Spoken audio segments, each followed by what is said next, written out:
we have some very distinguished guests, and in particular, this evening, we wanted to honor two of them. So I'm going to go in that order. Of course, our distinguished guest, Eric Margolis,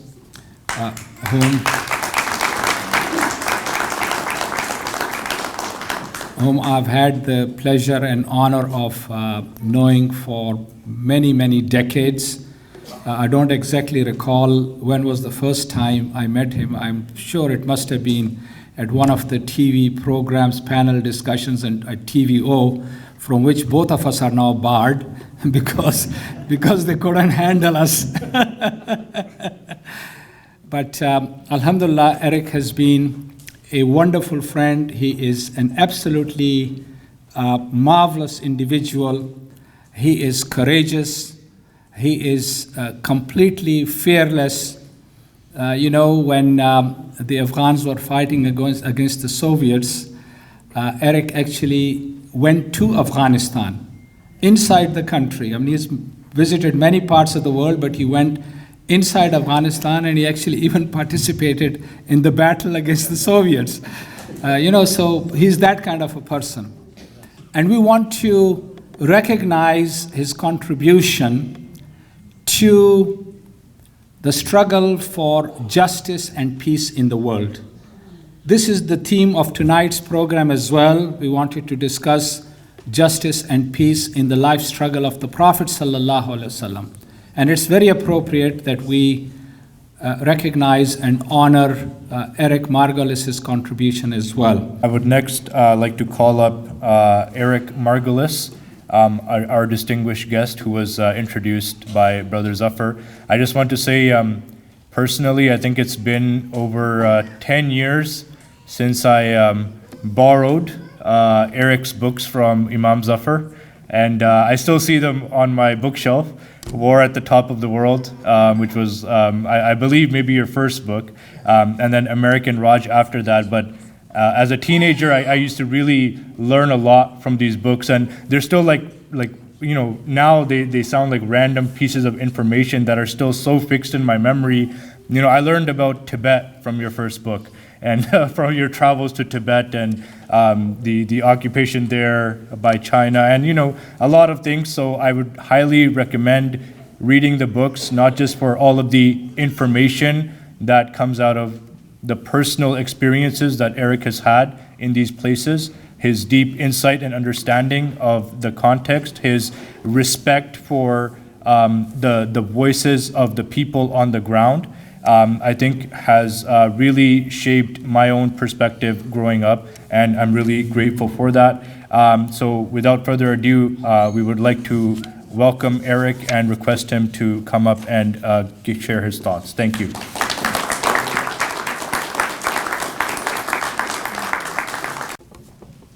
Ladies and gentlemen, great brothers and sisters, so nice and uplifting to see you here tonight. I really feel this is my Thanksgiving family.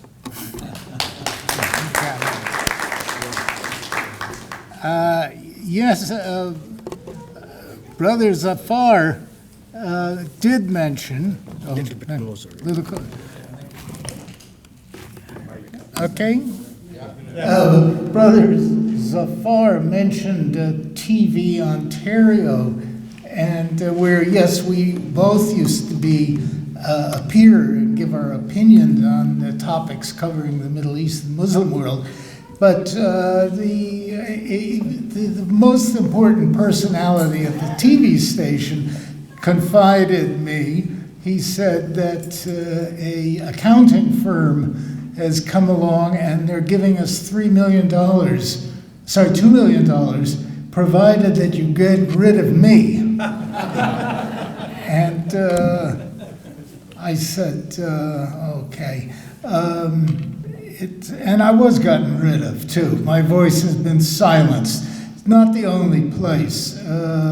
As my mother came from Albania, and the Albanians are infamous for being big mouths and being hitting you right in the face with what they're saying and being tough and never being diplomatic and ever.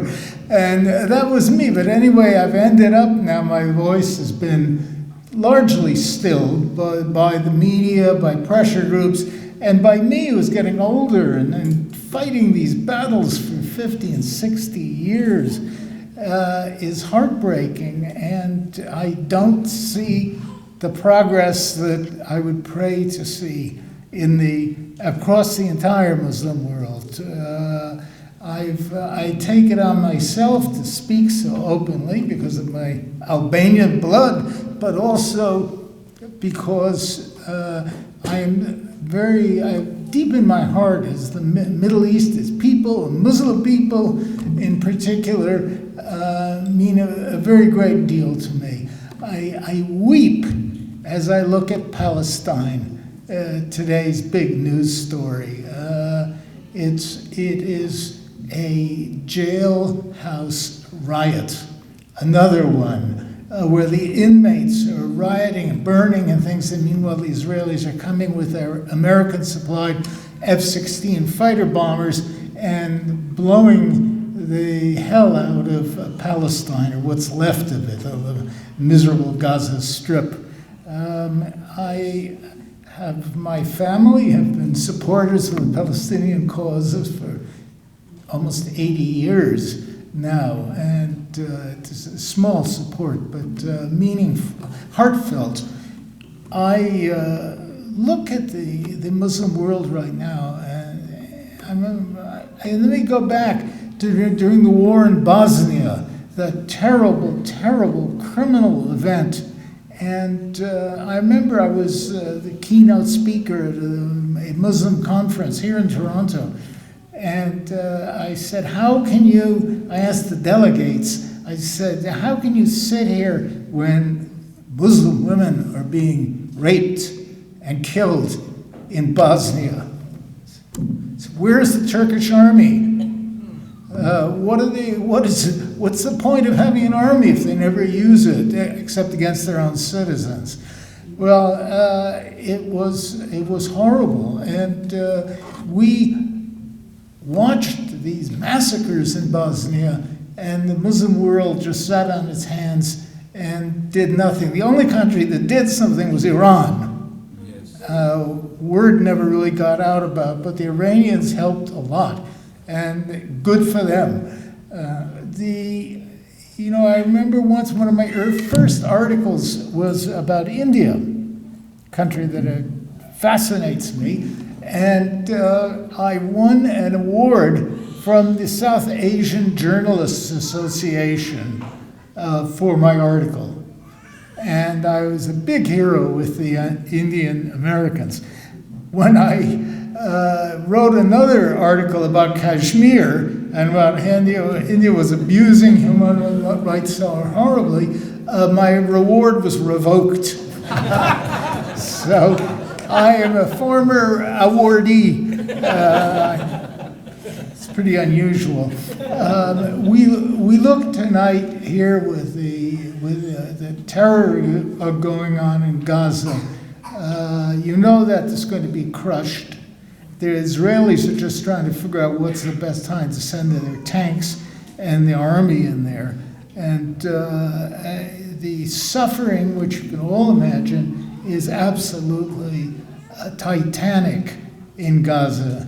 I've been going there for 40, 50 years myself, and this place it's just a hell on earth. It's a concentration camp for Muslims. And unfortunately, the saddest part of it is not only the suffering of the peoples of Gaza, but the inactivity of the rest of the Muslim world. Like my comments at the Islamic conference, what are they doing sitting here when their women are being attacked? I said if these were Jews, you can be sure the Israeli army would come and rescue them. I said, this is not the case here. The Muslim world just sits there. There are a million reasons for that, different geography, different history, linguistic, etc. But the sad part is that the main Muslim powers are crippled. In my view, the most important Muslim country in the world is Pakistan. And I must admit to being quite pro-Pakistani. My family was pro-Pakistani too, even when I was a little boy. I don't know why they were fascinated. My father was a New York businessman. He loved Pakistan. My mother had a great time there. Anyway, we were all very drawn to this part of the world. Unfortunately, I've watched now for, 70 years at least, the tragedy of the Palestinians, and it's a tragedy for all the Muslim people.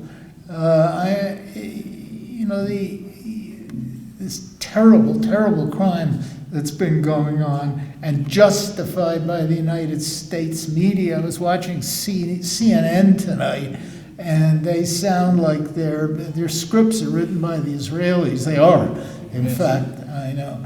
And the unfair, it was Mark Twain, the great American writer, who I much admire, had a great line. He said, if you do not read the daily media, you're uninformed. If you do read it, you're misinformed.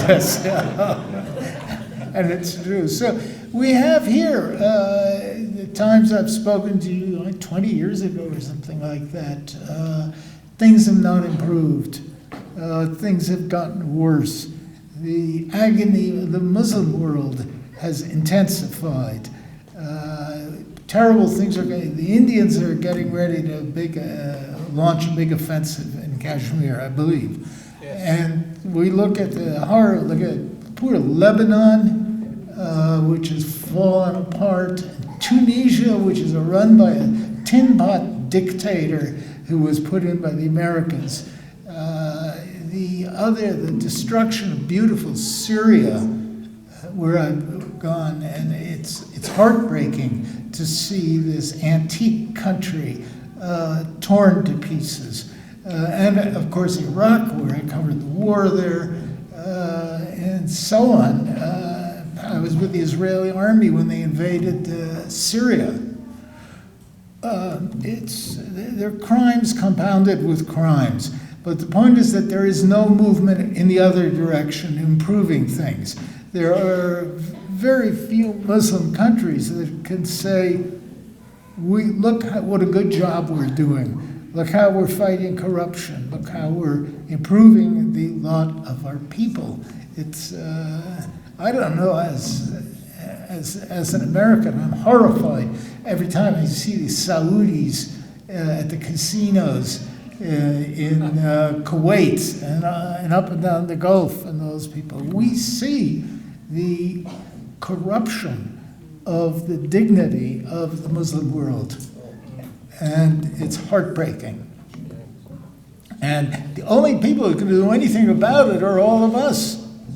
I've said many times, and I'll be quick with this, that the liberation of the Muslim world may come from here. Yes, absolutely. Exactly. For example, I look at Brother Zafar here, who, if we had some leaders in the Middle East who had your kindness and wisdom and knowledge, there'd be something to be proud of. But we don't see anything. We see horrible events in Pakistan, a democratic government overthrown by the army. I saw the same thing in the 1960s, where one of our roommates at Georgetown University, his father was the foreign minister of, I think it was Ecuador, and he was blasting the Americans, "You goddamn Yankees, we don't want you here, go home." Well, an hour later, the phone rang in the Pentagon, I was called, and the generals from Quito, Ecuador, were calling the Pentagon saying, "May we?" And the Pentagon said yes. And that was a prelude to what happened to Imran Khan. So there's much to be upset about. But as you said so rightfully, you can't be totally negative. We can't despair. And from this enlightened community, will come the first seeds, we hope, of bringing good government. We don't have good government here either, but it's a hell of a lot better than we have in Pakistan and God for its sake in India, which is the most corrupt country on earth after Ukraine. So we need to fight in the media to combat the constant barrage of propaganda and lies that are put against us. We've got to combat the prejudices against Muslim people everywhere. It's a very strong fact. And we've got to start offering an alternative to the dictators of Egypt and Tunisia and Saudi Arabia and things like that. These are not Muslims. These are dictators, military dictators. But you can press the Canadian government to take a more active role and stop being so sissy-like and never saying anything negative to anyone except the Indians. But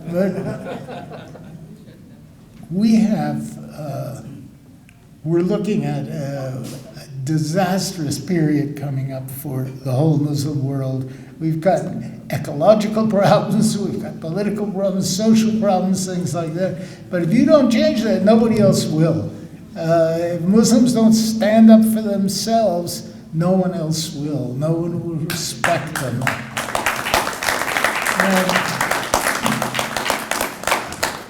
I'm glad you're here tonight. I'm delighted to be with you. Thank you. Thank you.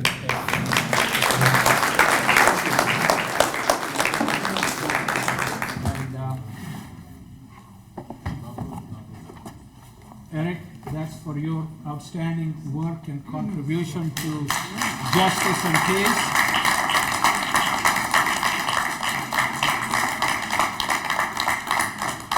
I'm very honored. It's our honor and pleasure. But don't go away yet. We'll give that to you. We'll take it with you. We had. The Pathans had a loya jirga. You know what that means? It's a grand sort of assembly of Pathans. And they unanimously agreed that Eric Margolis has to be entered into the Hall of Fame of the Pathans. And what's more, since there are a lot of bangashis in this world, and in fact quite a few of them here as well in this hall, we insisted that Eric would become part of the Bangash tribe. What an honor. You see, that's because in his book, Eric wrote that the Bangash are clever. So welcome to the tribe of the clever people, Eric. So, absolutely. So in order to initiate him into the Bangash tribe properly, we have this hat for Eric. Chitral hat. That's correct. Yeah, this is a Chitrali hat, and there's another one as well if you want to prefer that, or you can have both. There is no problem. And also we have what the Pathans normally wear. It's called in Pashto we call it patu. Patu? Yeah, which basically is a sort of shawl that you wear. You can on your shoulders. You can cover yourself. Hat also. So now.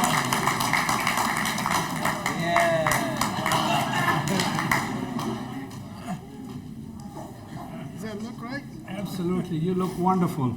You look like a real Pathan now, Eric, so congratulations. Which way to the Khyber Pass?